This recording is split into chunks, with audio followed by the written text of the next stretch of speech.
Let's bring in Kyle Spencer, author of the new book, Raising Them Right, the untold story of America's ultra-conservative youth movement and its plot for power.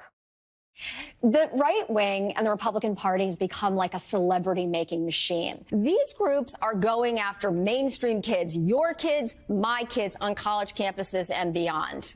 One of the things that they do is they traffic in culture war issues and they avoid really very specific political points. What we've seen in the last 10 or 15 years, the way people use social media, is that a lot of these activists realized, these young activists, that they didn't have to just focus on college campuses, that didn't really scale, right? That what really scaled was to go online and to talk to people on social media. And it's very, very radical speak, and it's hard to think that it's not meant to kind of rile people up and to normalize violent thinking and to normalize kind of revolutionary thinking. We've seen this movement very cohesive, very collaborative, a lot of cooperation between young conservatives and older conservatives, and tons of money being put into this. There's an organization called the Leadership Institute. It was started in the late 1960s, early 1970s. The Leadership Institute is basically creating foot soldiers for the right. Pro-life, pro-guns.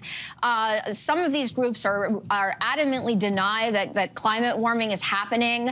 A lot of them want skeletal governments with no social safety net whatsoever, but they present these ideas as mainstream. And so I kind of consider it a radicalism with a smile. It's like, we know we're right. God has told us we're right. We need to do whatever we need to do to get what we want accomplished.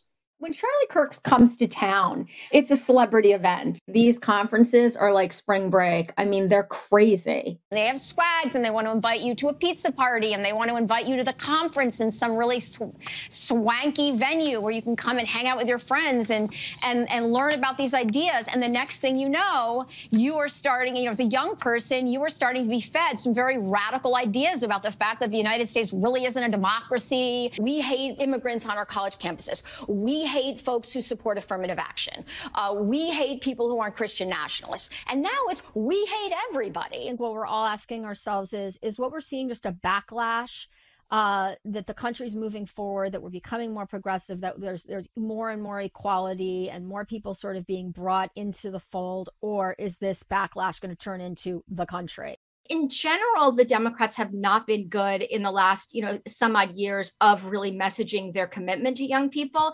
But what the Republicans and what the conservatives, particularly on college campuses, have been good at is messaging who Democrats are. One of the biggest problems is the Democrats really take young people for granted, and they don't really understand what is happening on these college campuses. They don't understand how persuasive these right-wing groups have become.